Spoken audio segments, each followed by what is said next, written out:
Welcome to the Modern Husbands podcast, where any combination of Dr. Bruce Ross, Christian Sherrill, and Brian Page host national experts who share winning ideas to manage money and the home as a team.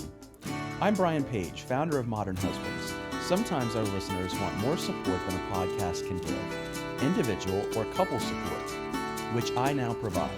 Details can be found at modernhusbands.com, or you can email me at brian@modernhusbands.com. For today's podcast, we welcome Otto Rivera, a certified financial planner and an enrolled agent with the IRS who is diagnosed with ADHD in his 40s. Otto is a member of the Financial Planning Association and is the host of their National Neurodivergent Planners Knowledge Circle, in which neurodivergent financial planners and other advisors share insights and education about neurodiversity. Today's episode is focused on how neurodivergent couples can manage their finances. Enjoy the show. Otto, thank you for joining us today. Thank you for having me. I appreciate the opportunity. Well, we're going to dive straight in with just understanding what it means to be neurodivergent. Because this is a term that's relatively new to a lot of folks. So if you haven't heard the term, you're going to hear it and you're going to think, oh, this might be me or this might be my spouse. So would you mind explaining what neurodivergent means?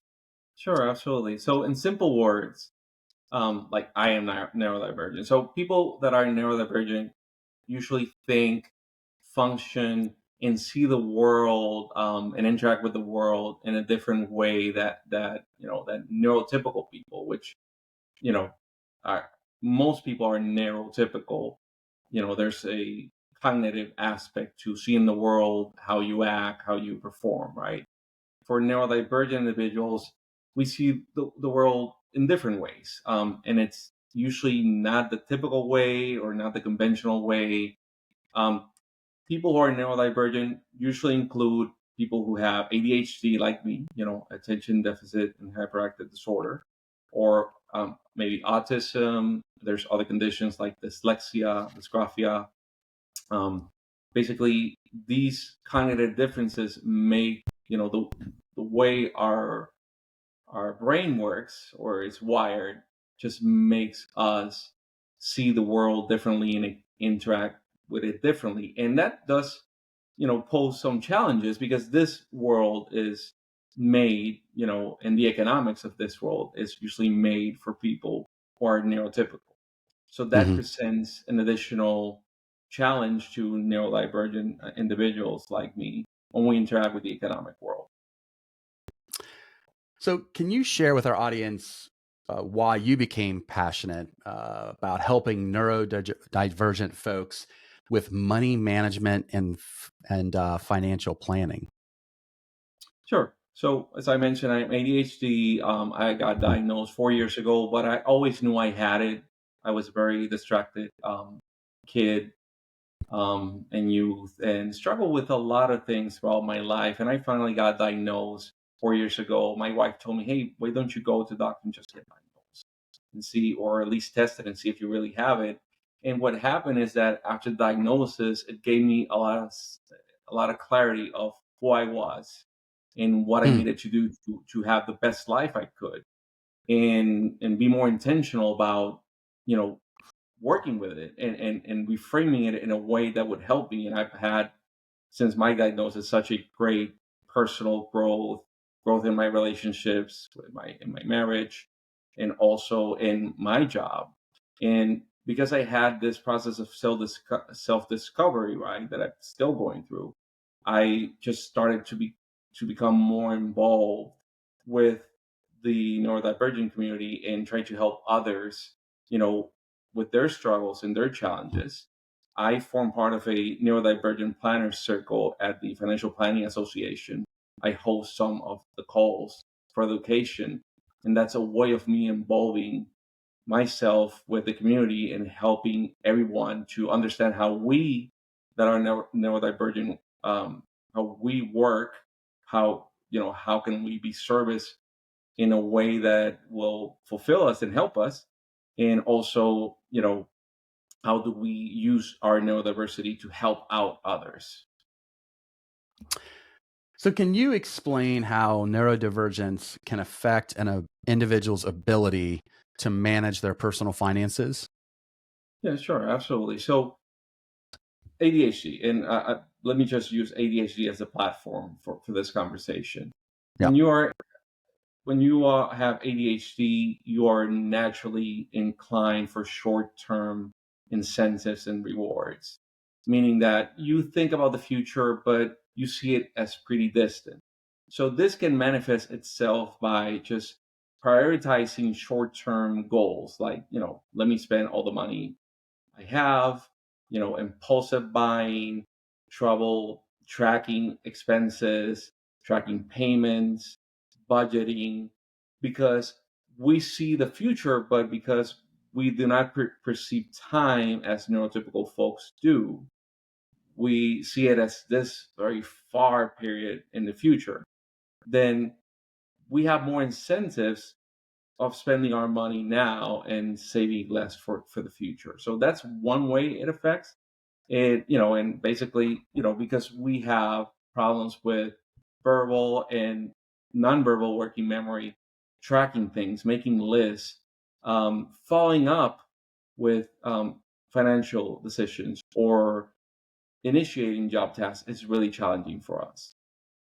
So I want to talk about two things specifically based on what you just said. So the two things are our working memories, and then how that comes into play when you're trying to see out a financial plan. But the other one that I'm really interested in is the folks who are neurodivergent because they are ADD or ADHD, and what the threat of things like Instagram, where you can buy something with one or two clicks, or Amazon, where you can buy something with one or two clicks. Never mind the fact that 50 years ago, you had to go to the bank, you had to pull out cash, you had to drive somewhere to buy something, and there wasn't a Walmart, so you had to go to 4 different places to buy something. So you really had to exert time and energy and effort into making purchases, to now where in a click it can be done. Can you walk us through those dangers and maybe some guardrails that you recommend?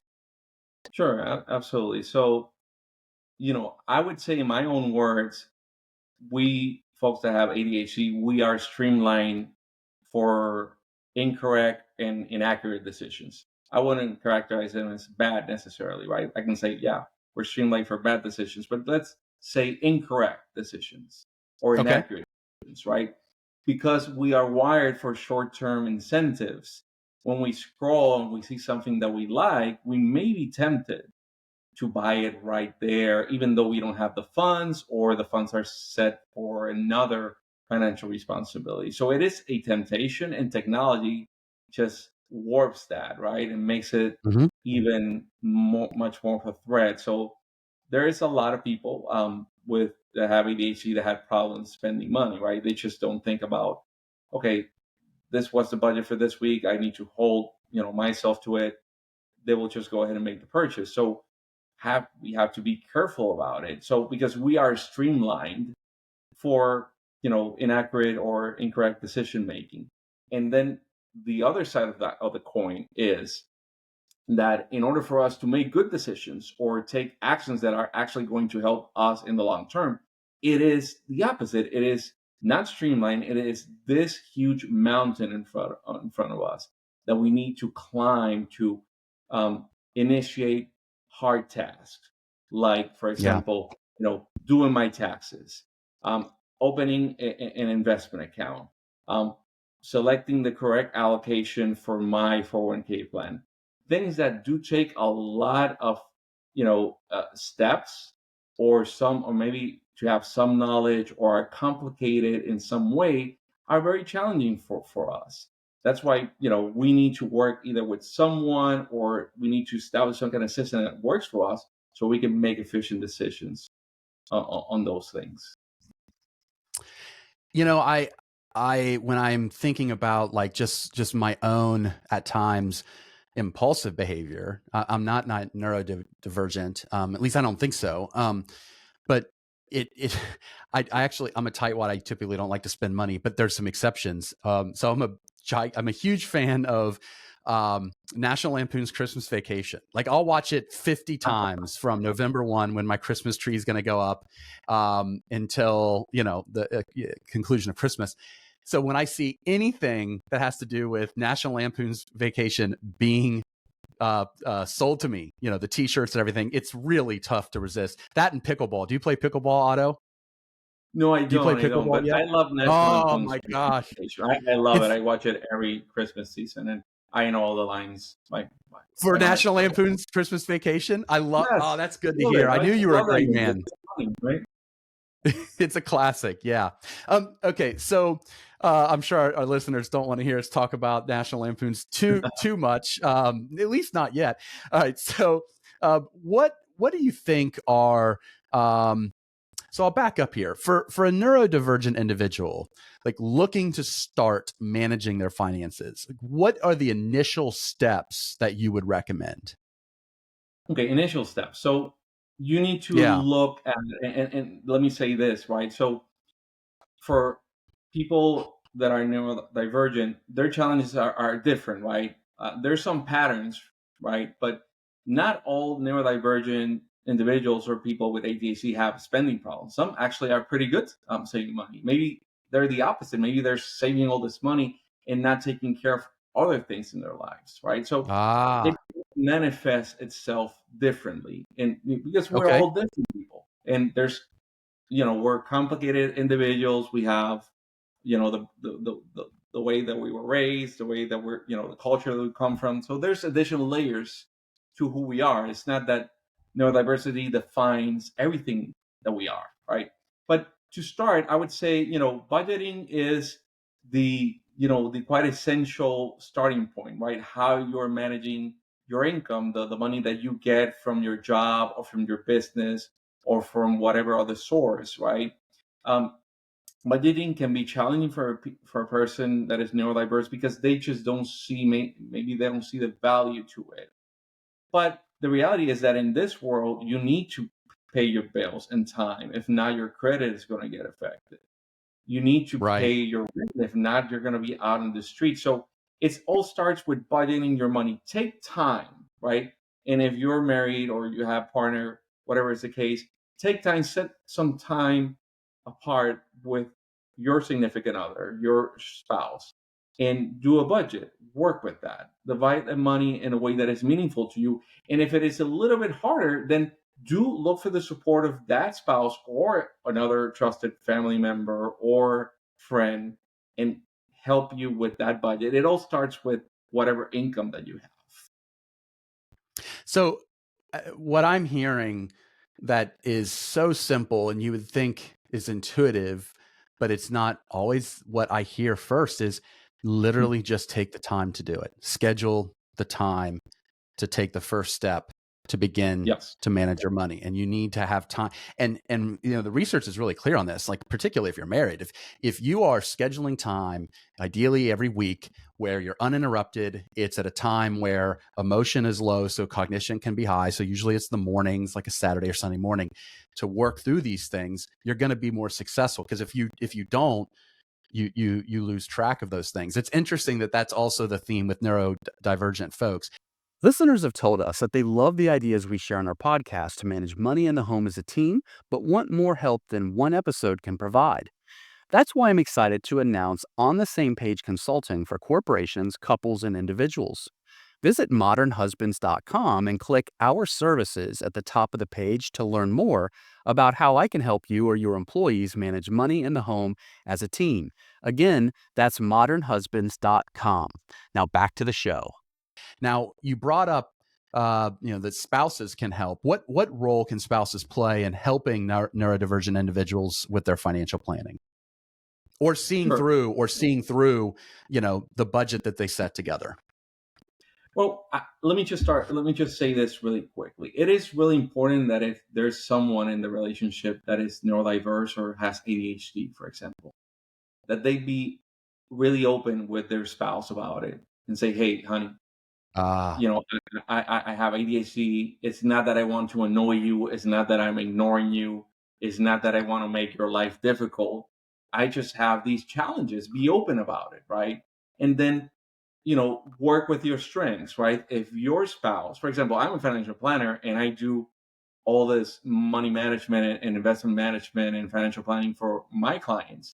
But actually, at my house, the one who pays the bills and who keeps track of everything is my wife because she's better at it than I am.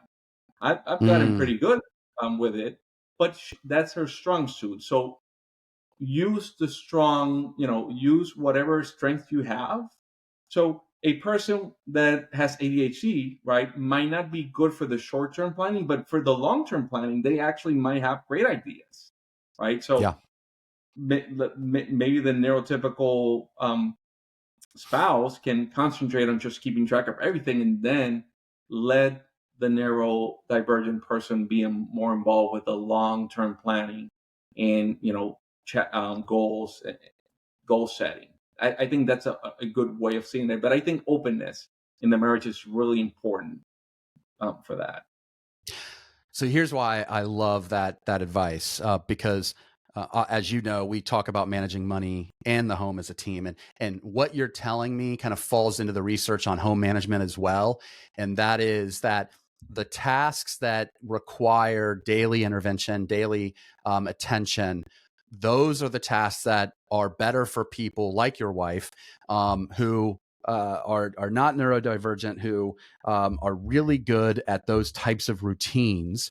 And the fact that, you can, as a neurodivergent financial professional, recognize that, hey, I'm really good at understanding the big picture, right? This is what I'm trained at. And that you can work with your wife as a teammate to say, okay, where do we want to get? You establish your goals together, but then you can construct the plan. And then through her natural skill set, she's the one that sees that plan through, is a great example of teamwork.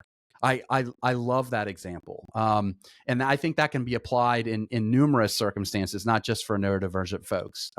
So can you Absolutely. discuss any budgeting techniques that are particularly effective for those who are neurodivergent? Sure. So I would say if you're a person that, you're neurodivergent and you struggle with overspending, of course you need a budget, but I would say you can do what I call positive mental accounting. So money is fungible. So money is money. If I Oh, give you, yeah. Don't move on from that, because this is a really important point about money being fungible, even though we operate oftentimes in our heads in buckets. Can you dive more into what that means? right. So money is money, right? So if I gave you a $10 bill, you give me 10 ones, same thing, right? Now, visually, it is the same thing. And from a acquisition, economic acquisition perspective, it's the same thing also. However, for neurodivergent people, what I would recommend is see your money and give it more meaning, right? So, if you assign more meaning to each dollar, that will, in many cases, motivate you to save, motivate you for that vacation that you want, right? Instead of just saying, okay, I'm putting $200 in the savings account and then we will go on vacation next year, whatever. No, just say $200 for the vacation going into the vacation savings fund here. If you give it more meaning, then you will be more incentivized to keep up, keep saving that money for that thing that you truly want. If you overspend, also, I think pre-assigning a dollar amount each month or each week or whatever works for you for that thing that you tend to overspend, if it's food or if it's a treat or if you have a hobby that you really love and you end up overspending that money, just on your budget, put X number, $200 are going to be for this hobby, period. And mentally you're going to focus on that and say, okay, that money's already there. I had set it apart. I have paid all my bills, so it's fine to spend it, and you don't have to feel guilty about it or be stressed about it. It's set there and it won't go. And of course the idea is it doesn't go up from there, but by you putting it on your budget, by you putting that on your mind, you're able to have more control, or at least a feeling of feeling more control over your money, and that will empower you and motivate you to keep doing it in the long term, which is the big challenge we have for neurodivergent clients and people with ADHD, for example. Boy, I love the fact that you highlighted labeling the account.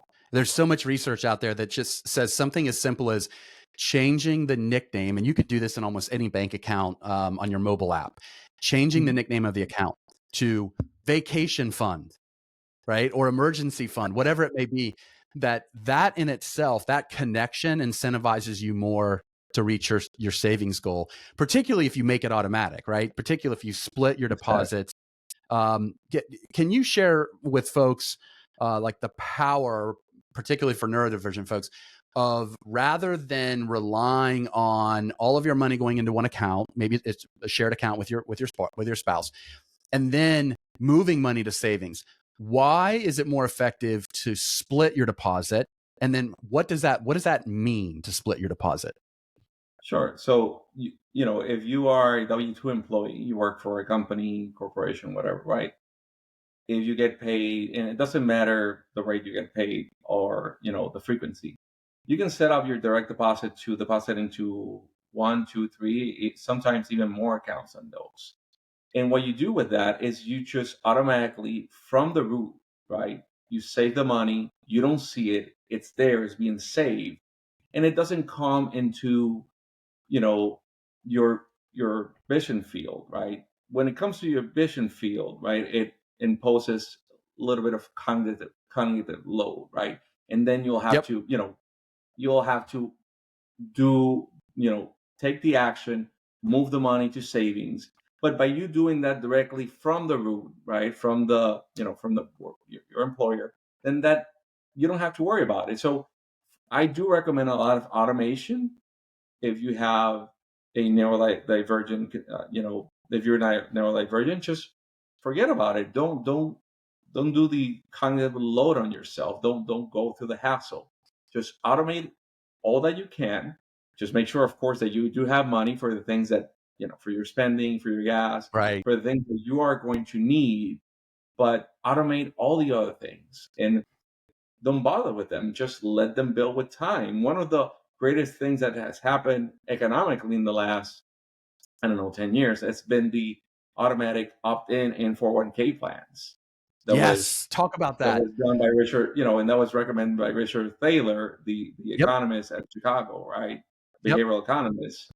And that has just increased, and for both the neurotypical and neurodivergent population has increased savings in 401k plans. Of course, we want to make sure that it's not just going into cash, right? You really want to make sure you work with an advisor or you educate yourself to a point where you can select a good investment fund, an index fund, or, if you don't have the knowledge or the expertise, you can do a target fund as, as a default option.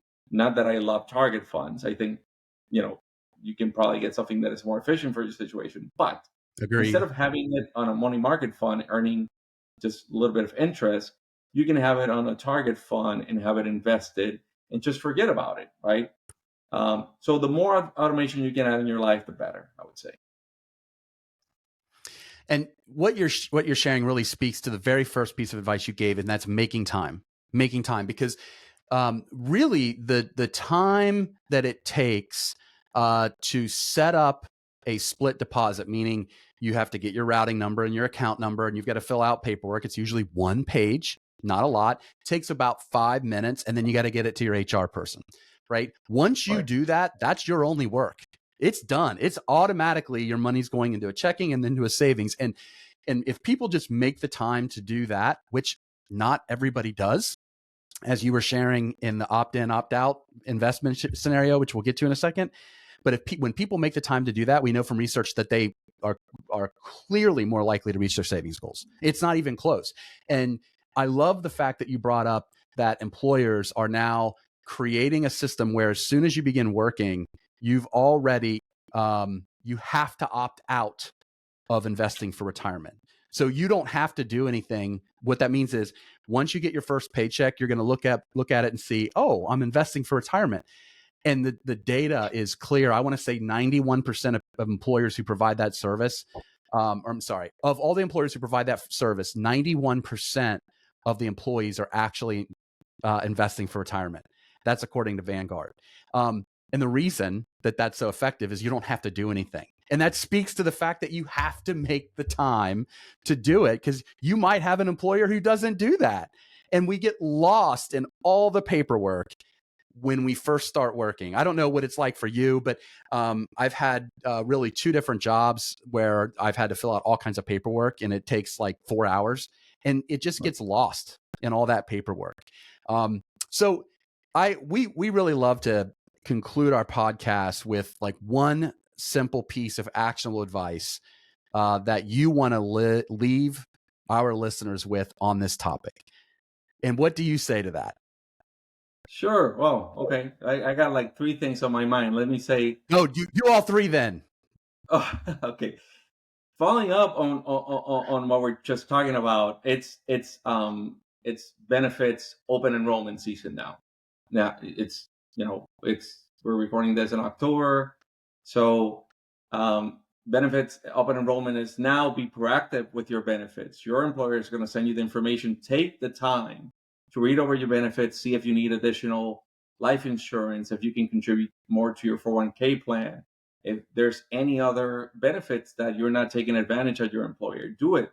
It's the time to do it now, and it's something you set up one time, and you don't have to forget about it. And then you don't have to to be reminded later about it. You can just forget about it, right? In regards to neurodiversity, I would say, if you're a person, for example, who thinks that you may have ADHD or another neurodivergent difference, and you haven't gotten a diagnosis, go to your medical professional, talk to them, go through the process of maybe getting tested, or going through an exam.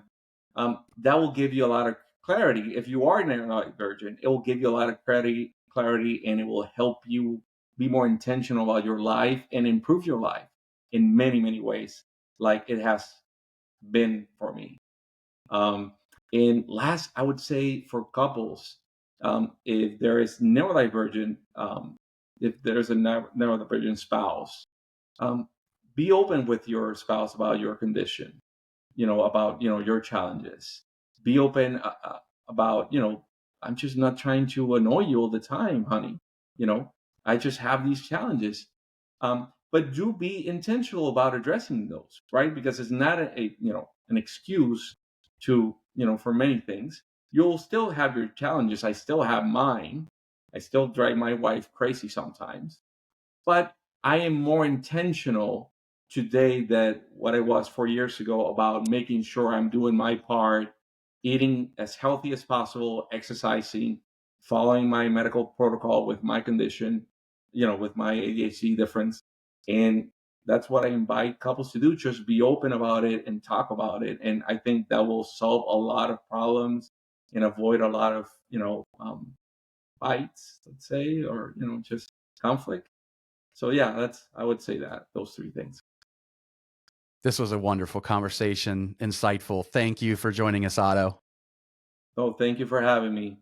Don't leave just yet. Be sure to like and subscribe before you do. And a reminder to visit modernhusbands.com if you're looking for money and home management support in your life. Just click the Our Services button at the top of the page. Again, that's at modernhusbands.com. And many thanks to our co-hosts, our guests, and of course, all of you for joining today.